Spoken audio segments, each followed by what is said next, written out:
Oke, assalamualaikum warahmatullahi wabarakatuh. Saya Bulan Sekar Asri dari 01 SKME 004 ingin menjelaskan materi Excel dari pertemuan 11 sampai pertemuan 21. Oke, di sini pertemuan 11 dulu. Pertemuan 11 tentang penggunaan formula fungsi if, right, leave, dan mid ya. Fungsi kegunaannya kalau right itu untuk pengambilan karakter dari sebelah kanan, kalau leave dari pengambilan karakter dari sebelah kiri, kalau mid itu artinya middle ya, artinya tengah, berarti dari beberapa karakter dari tengah, kemudian upper itu ubah tulisan menjadi besar semuanya, kalau lower ubah tulisan menjadi kecil semua, kalau proper itu tulisan pertama menjadi kapital. Kalau if itu berikan pilihan percabangan seperti berhasil atau gagal. Kalau if itu untuk rumus-rumus, kita lihat ya, rumus if. Contoh penggunaan rumus right sekarang, rumus right ini. Sistem komputer right, ini kan B2,6 ya, artinya berarti kita ngambil 6 aja. Di 1, 2, 3, 4, 5, 6. Nah, jadi ini komputer aja hasilnya kan 1, right itu dari sebelah kanan ya. Ini dari sebelah sini, right ya, berarti sebelah kanan kan. 1, 2, 3, 4, 5, 6, jadi komputer gitu. Kalau ini juga yang diambil 6 aja dari sebelah kanan, 1, 2, 3, 4, 5, 6, jadi mulang gitu. Kalau untuk leave itu dari sebelah kiri ya, ini dari sebelah kiri. B2,6 berarti 6 huruf aja yang diambil, 1, 2, 3, 4, 5, 6 berarti sistem. Apakah benar? Nah, benar nih hasilnya sistem. Untuk ini juga sama, 1, 2, 3, 4, 5, 6 berarti universe yang dia hasilnya. Selanjutnya penggunaan mid. Kalau mid itu dari tengah ya. Nih B2,3,5 apa nih hasilnya? 1, 2, 3, kemudian 5. Jadi hasilnya stem. 1, 2, 3, 4, 5. Tuh, 3 sama ke 5. Ini juga sama ya. 1, 2, 3, 4, 5.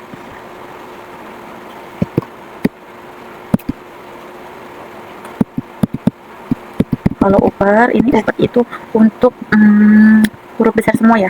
Berarti sistem komputernya besar semua. Sorry, kalau upper. Ya betul, upper itu gede semua. Seperti ini. Kalau lower itu untuk huruf kecil semua seperti ini. Kalau untuk proper itu kapital ya, untuk huruf depannya kapital seperti ini itu hasilnya. Kalau if itu untuk seperti kriteria lulus atau tidak lulus itu pakai if, nilai-nilai juga pakai if. Nah, seperti ini. If sama dengan if buka kurung, nilainya kita pencarian nilai, kemudian misalkan kalau di situ keterangannya kurang dari, itu berarti seperti ini ya rumusnya, kurang dari atau lebih dari, kan kalian tahu ya rumusnya gimana, kurang dari, lebih dari, kurang dari, ini berarti nih kalau lebih seperti ini nih, lebih dari, kalau kurang dari seperti ini rumusnya. Terus tinggal kita terus aja lulus atau gagalnya, kita tinggal blok maksudnya tinggal enter aja. Tuh, ini hasilnya seperti ini ya. Ntar kalau nilainya kita ubah-ubah juga langsung otomatis di sini. Misalkan di sini kan 65 gagal, kita ubah nih, nanti tiba-tiba jadi 80, di sini langsung bisa lulus gitu, udah langsung otomatis ya. Seperti itu. Rumus if-nya ada dua nilai yang mau kita ambil, berarti pakai if kemudian pakai n ya. Jadi ada dua gitu, seperti ini contohnya.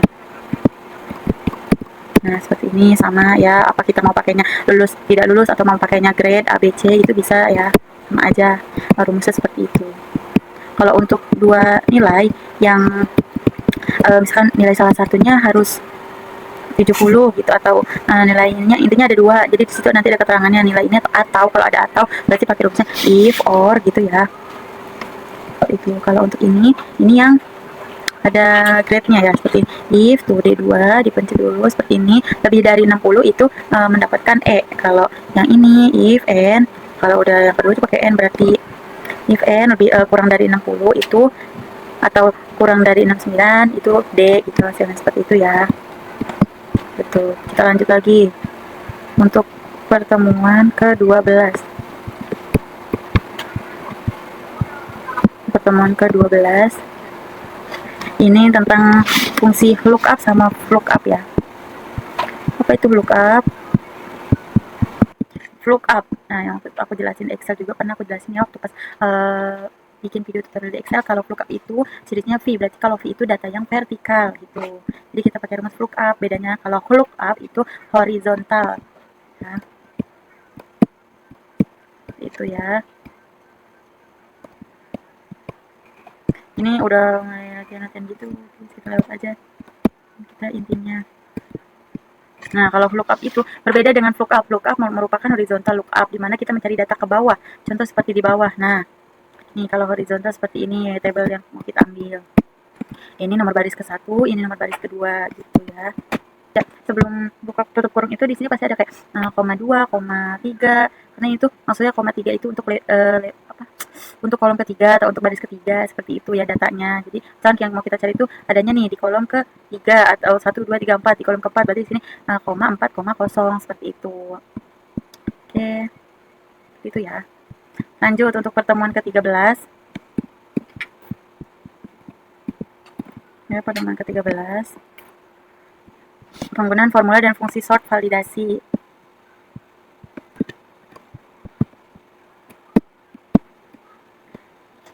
Di Excel memiliki fitur atau rumus untuk penggunaan dari manajemen data, yaitu sort dibagi menjadi dua, antara lain pengurutan dari A sampai Z atau biasa kita sebut dengan ascending. Selanjutnya itu kebalikannya, pengurutan dari belakang ke depan, yaitu descending. Lihatlah data pada sampel data mahasiswa. Oke. Nah, seperti ini. Nah, ini udah berurut. Jadi dari A, abjad A sampai S. Jadi di Excel itu bisa ya. Seperti itu. Langkah untuk pengurutan QT dari data di atas bisa dilakukan dengan cara blok kolom G, yaitu QT. Ini kolom G itu pilih atau klik button A sampai Z, ini berfungsi untuk QT yang ada pada data. Nah, seperti ini. Nah, udah hasilnya bakal otomatis, itu tergantung itunya ya. Dan hasilnya akan keluar data seperti ini. Ada lampiran. Tuh.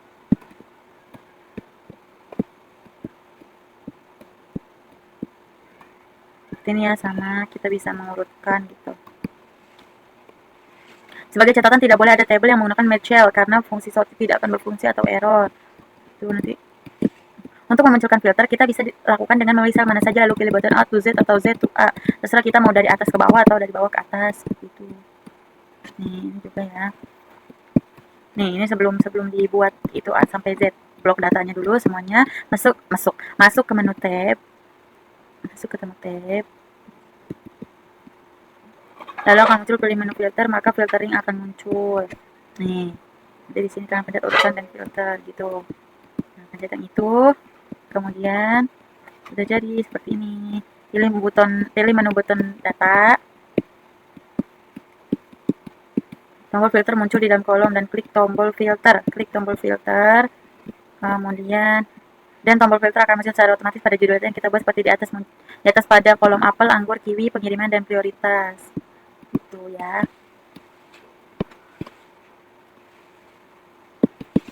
Ada satu langkah lagi untuk memudahkan kita melakukan atau membuka menu filter, yaitu dengan cara blok kolom atau header atau judul pada data kumpulan yang dipilih, kemudian tekan Ctrl Shift dan L pada keyboard.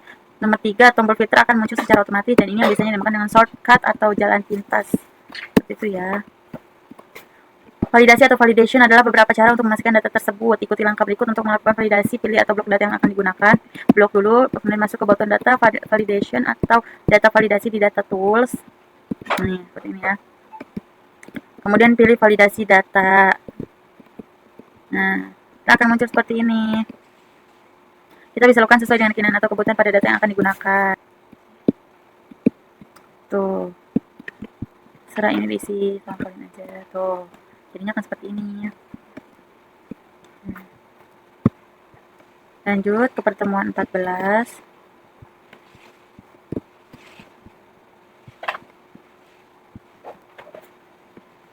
Ini pengertian pivot table. Miss Office Excel mempunyai salah satu fitur atau fungsi yang sangat baik dalam melakukan perlengkapan data. Salah satunya bernama pivot table, di mana data yang sangat banyak atau kelompok dapat direkap dengan begitu mudahnya. Pivot table ini sangat banyak digunakan dalam dunia kerja karena penggunaannya yang sangat mudah dalam melakukan analisis data. Laporan penjualan toko sistem komputer seperti ini misalkan ya. Ada beberapa kondisi atau catatan ketika kita akan membuat suatu pivot 247 table. Pastikan setiap judul subheading tidak ada yang sama, tidak ada baris atau kolom yang tidak terisi atau kosong, karena pivot table tidak akan berjalan ketika ada data yang kosong, jadi harus penuh semua. Tidak bisa mempunyai dua subheading atau judul karena tidak akan terbaca oleh pivot table. Selanjutnya untuk membuat pivot table ada beberapa langkah. Yang pertama itu blok data master pada 247 able, klik button insert, kemudian lalu klik pivot table seperti ini ya. Ke insert, itu adanya di insert, kemudian ke pivot table. Select table orange, pilih data sheet 1 B4 sampai 40. Selanjutnya terdapat dua pilihan, itu new worksheet dan exciting worksheet. Apa perbedaannya? Nih, apa perbedaannya ini? New worksheet itu akan membuat sheet baru pada dokumen lembar kerja. Kalau exciting worksheet akan tetap pada satu halaman lembar kerja, namun membuat sheet baru. Contohnya adalah seperti berikut. Seperti ini ya contohnya. Untuk pertemuan ke-15 ini ada pengertian tentang grafik ya. Penggunaan grafik dapat meningkatkan efisiensi dan efektivitas penggunaan data. Beberapa cara mensimulasikan grafik chart line atau P dapat dipresentasikan sebagai berikut. Kita dapat mengolah data dengan menggunakan bantuan tersebut. Ini contoh tabelnya. Kita mau buat grafik. Kita mau buat grafik. Gimana ininya di sini? Ini adanya di sini ya. Ada di insert, bagian insert, kemudian kita cari di sini. Terus tinggal pilih aja kita mau bentuk grafik yang seperti apa. Seperti pembuatan 2D kolom grafik seperti ini, atau 3D atau 2D bar atau seperti ini dan lain sebagainya ya. Kalian tinggal pilih aja, tuh banyak. Ini ada cuma 16. Ini pengenalan dashboard. Fungsi dan kegunaan dashboard dalam Excel memiliki beberapa fungsi yang penting. A. Visualisasi data. B. Ringkasan informasi. C. Monitoring kinerja. D. Pengambilan keputusan. E. Komunikasi efektif. F. Automatisasi. 3. Menyiapkan data. F. Automatisasi. Ini cara menyiapkan datanya sebelum membuat dashboard. Pastikan Anda memiliki data yang akan digunakan. Data ini bisa berupa data penjualan, data keuangan, atau data apapun yang ingin Anda analisis dan presentasikan. Membuat pivot table. Table pivot adalah alat yang sangat berguna untuk menganalisis dan menyajikan data dengan berbagai cara. Seperti langkah-langkahnya, pilih data, kemudian pergi ke tab insert dan pilih pivot table. Tentukan rentang data Anda dan letakkan table pivot di lokasi yang Anda inginkan. Di sebelah kanan Anda akan melihat daftar kolom data Anda. Geser kolom-kolom ini ke area rows, columns, atau values sesuai kebutuhan Anda. Sesuaikan pengaturan table pivot sesuai kebutuhan Anda untuk menghasilkan ringkasan data yang Anda inginkan. Selanjutnya untuk pertemuan ke-17. Pertemuan 17. Pengertian progress bar. Progress bar adalah sebuah tampilan grafis yang menunjukkan kemajuan atau status dari suatu proses yang sedang berlangsung. Biasanya progress bar digunakan untuk memberikan informasi visual kepada pengguna tentang seberapa jauh proses tersebut telah berjalan atau berapa persen yang telah diselesaikan dari total pekerjaan yang harus dilakukan. Seperti ini progress nih.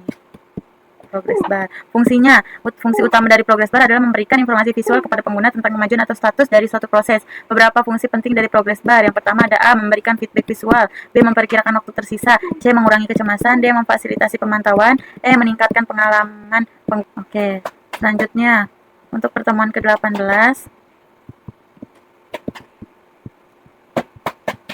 Pengantar Mr. PowerPoint.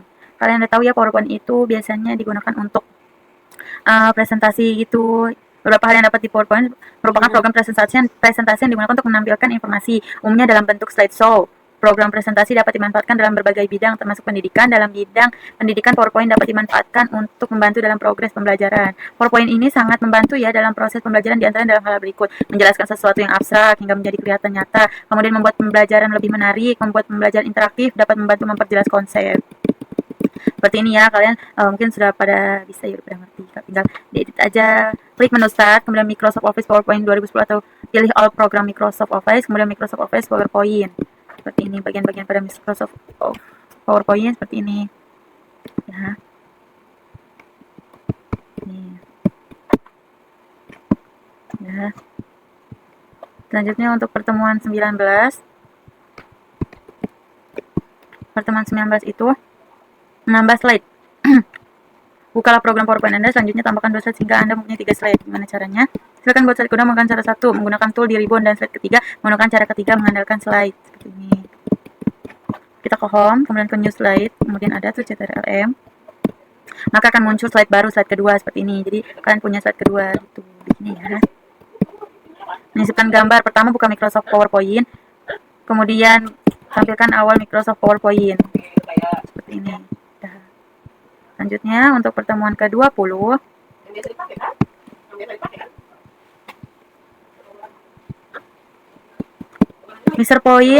Microsoft PowerPoint dapat menjadi media pembelajaran bukan saja untuk memindahkan satu dokumen dari dokumen Microsoft Word. Pesan yang dapat dibuat dengan efektif dan menarik sehingga pembaca atau audiens lebih mudah menangkap maksud dan tujuan yang disampaikan. Beberapa hal yang dapat disiapkan dalam membuat presentasi. Yang pertama, tentukan targetnya atau audiensnya adalah siapa. kemudian kebutuhan audiensnya, penyampaian materinya, penggunaan font, memberikan gambar supaya lucu ya, supaya lebih menarik. Kalian bisa membuat animasi.